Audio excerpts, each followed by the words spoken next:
Hello दोस्तों, एक बार फिर से स्वागत है आपका math and magic tips YouTube channel में। दोस्तों, इस वीडियो में हम लाए हैं साइंस से रिलेटेड 40 ऑब्जेक्टिव तथा 40 सब्जेक्टिव क्वेश्चन जो आपको मैट्रिक एग्जाम के लिए काफ़ी इंपॉर्टेंट है। तो वीडियो को शुरू से अंत तक जरूर देखिएगा, क्योंकि इस वीडियो में हम लोग सब्जेक्टिव और ऑब्जेक्टिव दोनों क्वेश्चन को कवर करेंगे। तो अगर आप वीडियो को लास्ट तक नहीं देखेंगे तो आप सभी वीआई प्रश्न को नहीं देख पाएंगे और आपको ये एग्ज़ाम में जानते वक्त आपको क्वेश्चन बनाने में कठिनाई होगी। इसलिए दोस्तों, आपसे एक रिक्वेस्ट है कि अभी तक वीडियो को लाइक नहीं किए होंगे तो वीडियो को लाइक कीजिए, अपने दोस्तों में शेयर कीजिए। जो लोग नए होंगे चैनल पे तो चैनल को सब्सक्राइब करना बिल्कुल ना भूलें। तो दोस्तों, चलिए हम लोग बिना समय गंवाए वीडियो को शुरू करते हैं। इस वीडियो को क्या कीजिएगा कि इससे पहले भी हम ऑलरेडी साइंस का वीडियो अपलोड कर चुके हैं, आप नहीं देखेंगे तो देख लीजिएगा, क्योंकि समय बहुत कम है। और एक चीज़ मैं आपको बतलाना भूल गया कि देखिए, इसमें जीते ही मैं क्वेश्चन आपको बताता चलूँगा। अगर आपको पहले से याद है तो उसका आंसर जल्दी जल्दी कमेंट बॉक्स में लिखते चलिएगा और पहले कोशिश कीजिएगा आप उसका आंसर देने के लिए, बाद में मैं उसका आंसर देते रहूँगा। देखिए, यहाँ पे दिया गया है, किस दर्पण की फोकस दूरी ऋणात्मक लिया जाता है। ऋणात्मक यानी माइनस, ठीक है। तो किस दर्पण की फोकस दूरी ऋणात्मक लिया जाता है? ऑप्शन मिला है समतल दर्पण, अवतल दर्पण, उत्तल दर्पण और इनमें से सभी। तो ये क्वेश्चन नंबर 1 का जो सही जवाब हो जाएगा वह हो जाएगा दोस्तों अवतल दर्पण, ठीक है। यानी आपका ऑप्शन बी सही है।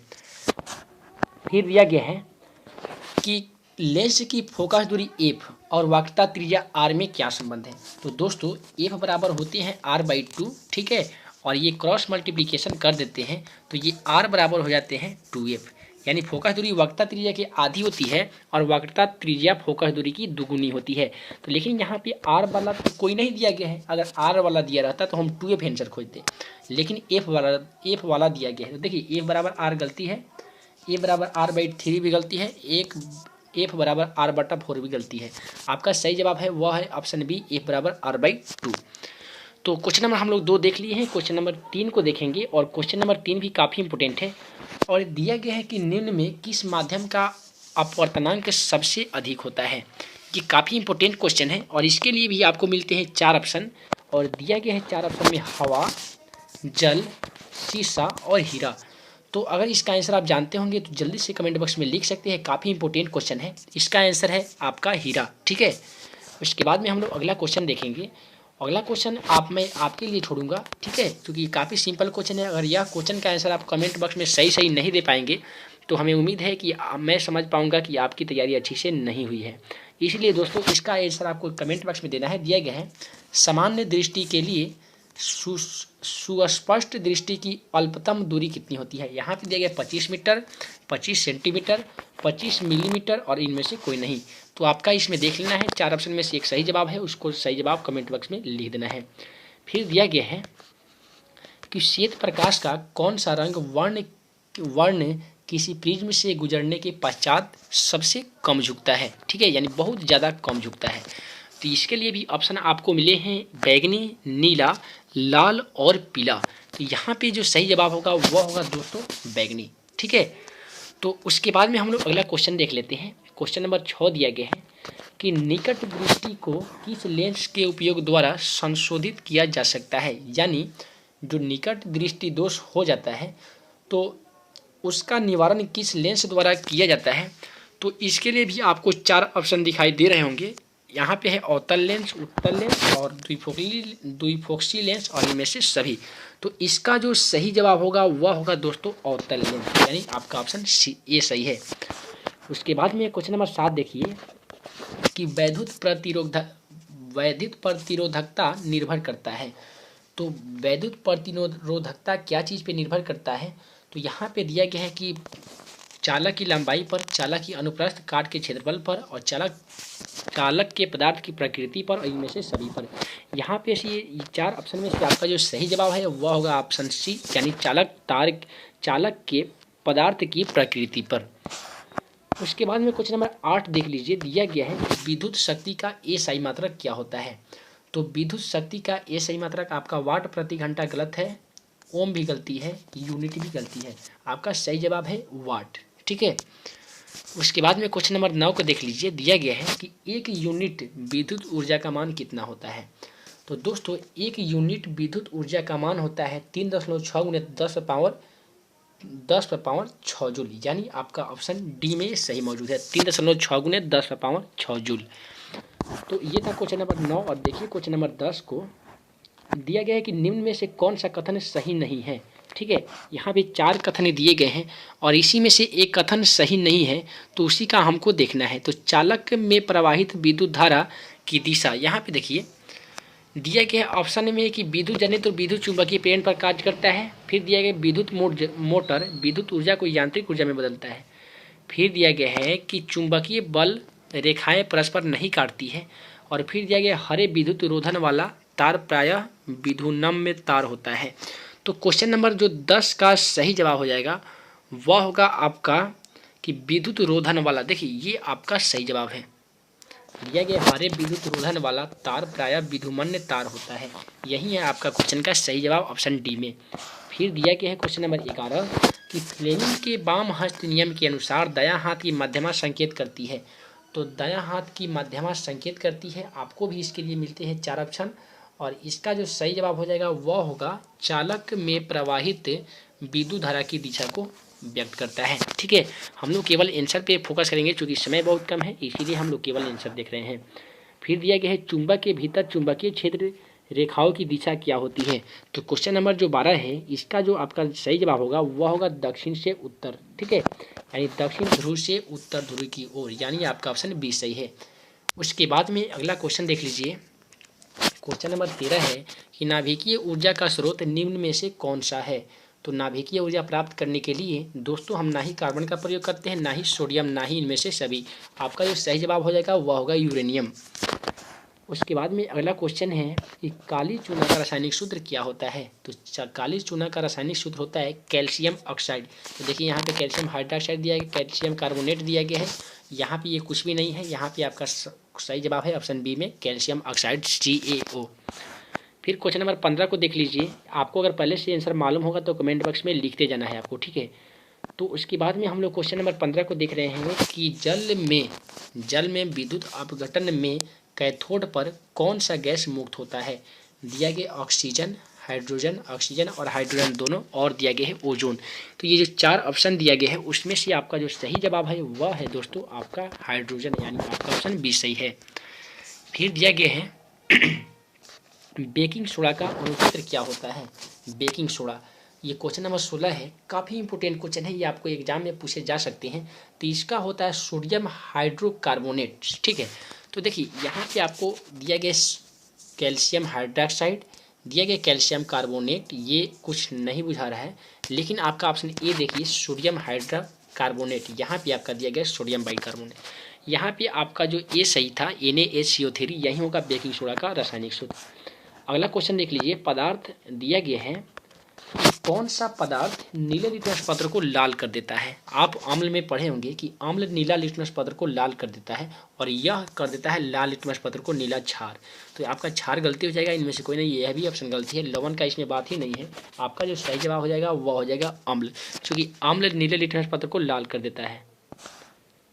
उसके बाद में अगला क्वेश्चन दिया गया है कि मिल्क ऑफ मैग्नीशिया का pH मान कितना होता है। देखिए milk of magnesia, question number 18 को ध्यान से देखिए कि मिल्क ऑफ मैग्नीशिया एक मतलब ये नया नाम आप भी सुन रहे होंगे, एग्जाम में ये क्वेश्चन आ सकता है।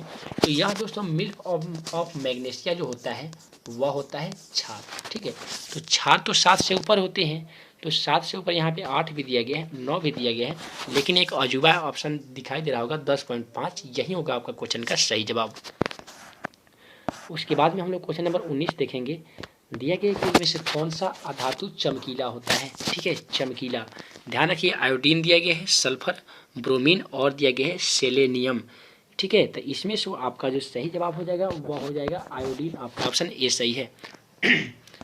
अगला क्वेश्चन देख लीजिए। दिया गया है निम्न में से कौन सा धातु अत्यधिक अभिक्रियाशील होता है।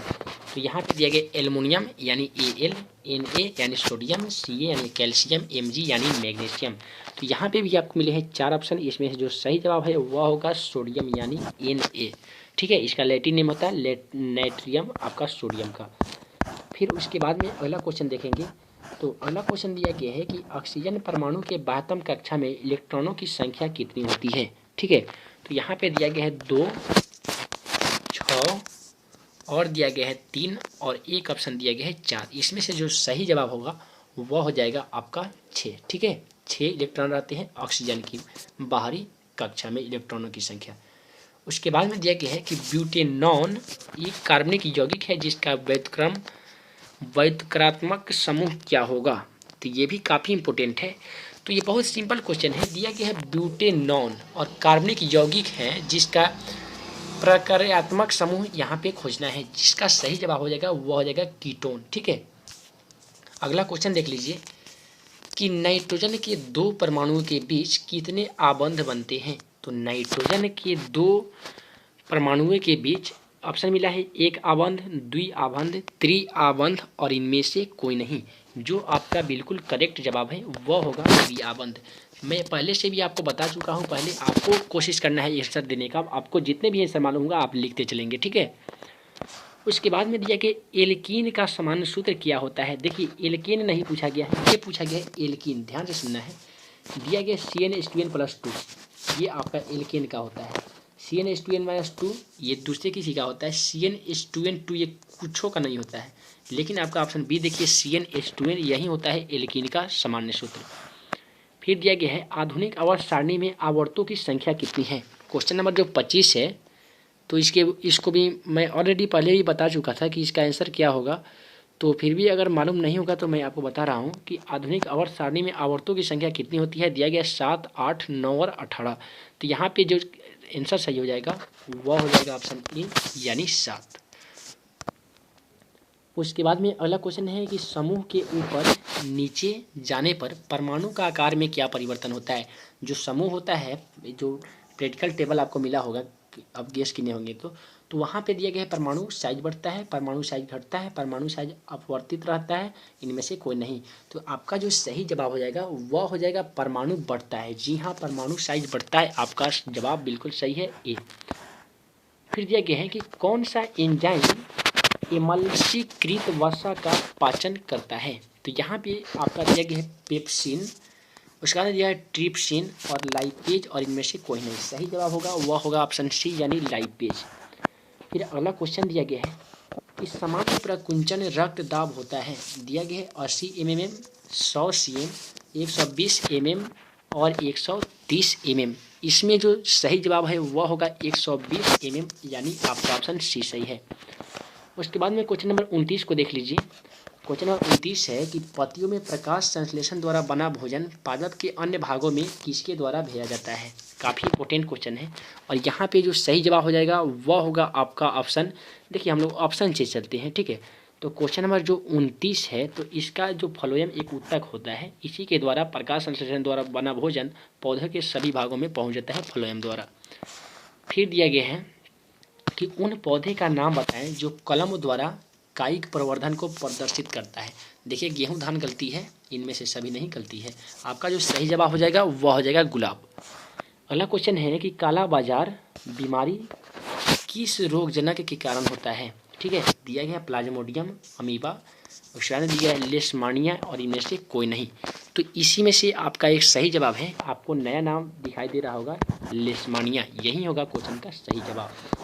उसके बाद में क्वेश्चन नंबर 32 को देख लीजिए और क्वेश्चन नंबर 32 दिया गया है कि इनमें से कौन सा द्विलिंगी पुष्प है। ठीक है, क्वेश्चन नंबर 32 है कि इनमें से कौन सा द्विलिंगी पुष्प है। दिया गया है गुलाब पुष्प, लौकी पुष्प, पपीता पुष्प, इनमें से कोई नहीं।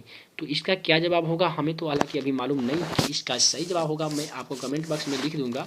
अगर आप लोगों में से किसी का आंसर अगर किसी को मालूम होगा तो कमेंट बॉक्स में लिख दीजिएगा ताकि दूसरे स्टूडेंट को आपको आसानी तरीके से याद हो जाए।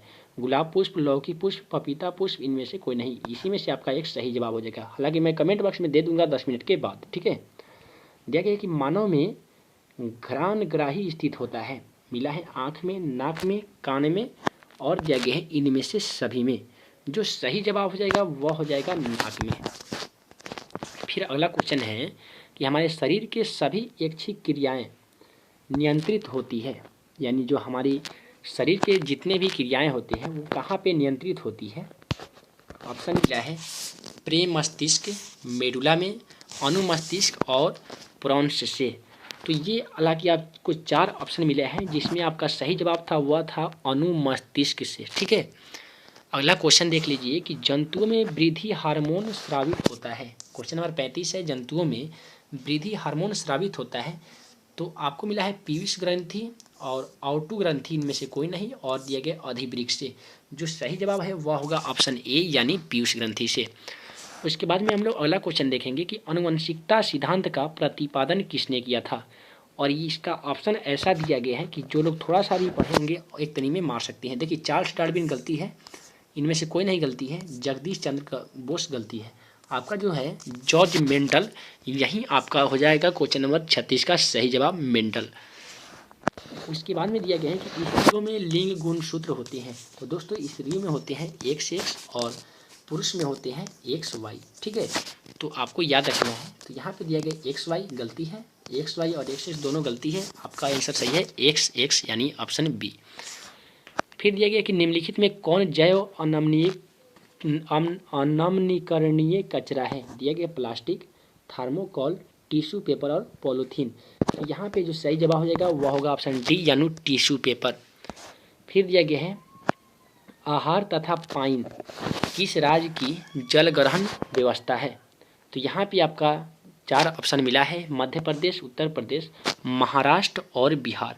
तो यहाँ पे जो सही जवाब था वह है दोस्तों आपका ऑप्शन डी में मौजूद बिहार। अगला क्वेश्चन देख लीजिए कि प्राकृतिक संसाधनों का प्रबंधन के लिए सबसे उपयुक्त विकल्प निम्न में से कौन सा है। तो यहाँ पे आपको मिला है कम उपयोग, ठीक है, पुनः चक्रण, पुनः उपयोग और उपयुक्त सभी। तो आपका सही जवाब हो जाएगा उपयुक्त सभी यानी आपका ऑप्शन डी सही है। तो इस प्रकार से हम लोग 40 ऑब्जेक्टिव क्वेश्चन देख लिए हैं। अब देख लीजिए यहाँ पे सब्जेक्टिव क्वेश्चन। ये चीज़ आपको याद रख लीजिएगा कि अम्ल एवं क्षारक के बीच होने वाली विक्रिया का एक रासायनिक समीकरण दे। ठीक है, ये 2 नंबर में पूछा जाएगा। फिर दिया कि ऊष्माक्षेपी अभिक्रिया से क्या समझते हैं, उदाहरण दीजिए। तो आप लिखिएंगे कि वैसी रासायनिक अभिक्रिया जिसमें ऊष्मा के अवक्षेप प्राप्त होते हैं उसे ऊष्माक्षेपी अभिक्रिया कहते हैं। ठीक है, फिर दिया गया पीएच स्केल क्या है।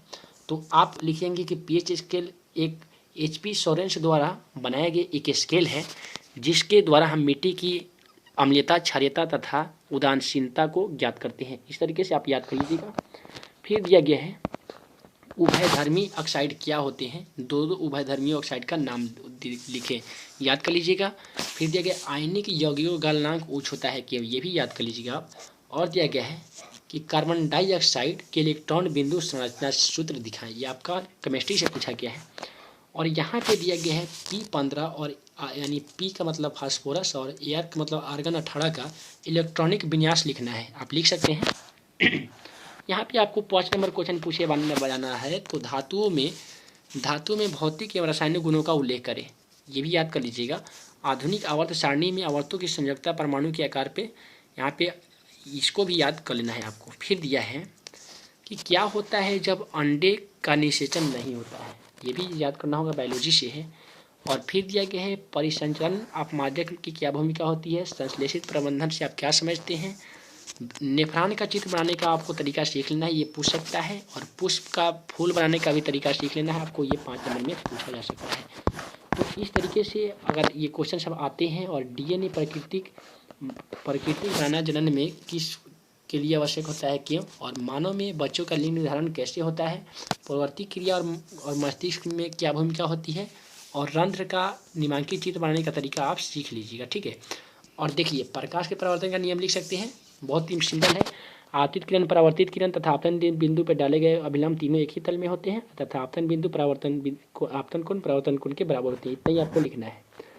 और यहाँ पे दिया गया है एक, यहाँ पे 2 नंबर वाला क्वेश्चन है कि अवतल दर्पण के वक्ता केंद्र पर बीम प्रतिबिंब की एक आरेखित खींचाई जो प्रकृति आकार पे साइज एवं स्थान, यहाँ पे केवल एक इस तरीके से खींच लेना है आपको एक दर्पण के साइज से। ठीक है, आपको ये बना लीजिएगा, काफ़ी सिंपल क्वेश्चन है। दिए गए प्रकाश के प्रकीर्णन से आप क्या समझते हैं।